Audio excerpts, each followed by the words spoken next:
ਜੀ ਸੱਜਣੋ, ਅੱਜ ਦਾ ਅਸੀਂ ਜਿਹੜਾ ਵਿਲਾਗ ਹੈ ਨਾ, ਬੜਾ ਦਿਲਚਸਪ ਹੈ। ਇਹ ਛੁਰੀ ਵਹਿੰਦੇ ਪਏ ਹੋ, ਸਾਡੇ ਕੋਲ ਰਿਵਾਜ ਹੈ ਕਿ ਜਿਸ ਬੰਦੇ ਦੀ ਸ਼ਾਦੀ ਹੋਵੇ, ਇੱਕ ਦੇ ਪਹਿਲੇ ਦੋ ਦੇ ਪਹਿਲੇ ਇਹ ਲੋਹੇ ਦੀ ਛੁਰੀ ਉਹ ਹੱਥ 'ਚ ਰੱਖਦਾ ਹੈ।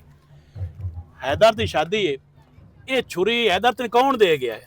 सर मैनू पकड़ाई अबू होरा ते अम्मी होरा जी। हाँ अगे मकसद इस तरह के पहले रिवाज चलता हुंदा शुरू तो जी हाँ। भी छुरी होवे ते अच्छा हुंदा, छुरी ना होवे ते कड़मे पैदा हुंदा, मतलब दिन छिन हुंदे ने। ਇਹ ਦੇ ਕੌਣ ਗਿਆ ਹੈ? ए जी मैनू अम्मी होरा पकड़ाई है जी। ਉਹਨਾਂ ਨੂੰ ਕੌਣ ਦੇ ਗਿਆ ਹੈ?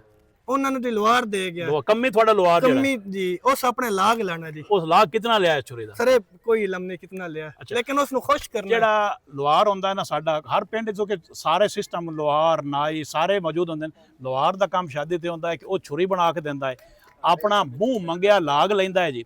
ਉਸ ਦਾ ਵਜ੍ਹਾ ਇਹ ਹੁੰਦੀ ਹੈ, ਇਸ ਦਾ ਪੁਰਾਣਾ ਸਾਡਾ ਜਿਹੜਾ ਹਿੰਦੂ ਮਿੱਥ ਹੈ ਉਸ ਦੇ ਮੁਤਾਬਿਕ ਇਹ ਹੁੰਦੀ ਹੈ ਕਿ ਜਿਹੜਾ ਲਾੜਾ ਹੈ ਉਹ ਲੋਹੇ ਦੀ ਸ਼ਾਇਦ ਕੋਈ ਕੋਡ ਰੱਖੇ ਤਾਂ ਉਹ ਖਤਰੇ ਤੋਂ ਜਨਾਬ ਬਾਹਰ ਹੁੰਦਾ ਹੈ। ਇਹ ਹੁਣ ਤੁਸੀਂ ਦੱਸਣਾ ਵੀ ਤੁਹਾਡੇ ਕੋਲ ਇਹ ਰਸਮ ਹੈ ਜਾਂ ਨਹੀਂ, ਉੱਥੇ ਲਾੜਾ ਛੁਰੀ ਨੱਪਦਾ ਹੈ ਜਾਂ ਨਹੀਂ ਨੱਪਦਾ, ਇਹ ਹੁਣ ਤੁਸੀਂ ਦੱਸਣਾ ਜੀ। ਮੈਂ ਤੁਹਾਡੇ ਕਮੈਂਟਾਂ ਦਾ ਇੰਤਜ਼ਾਰ ਕਰਸਾਂ। ਇਸ ਨੂੰ ਲਾਈਕ ਫਾਲੋ ਤੇ ਸ਼ੇਅਰ ਕਰ ਦਿਓ। ਬਹੁਤ ਸ਼ੁਕਰੀਆ ਜੀ।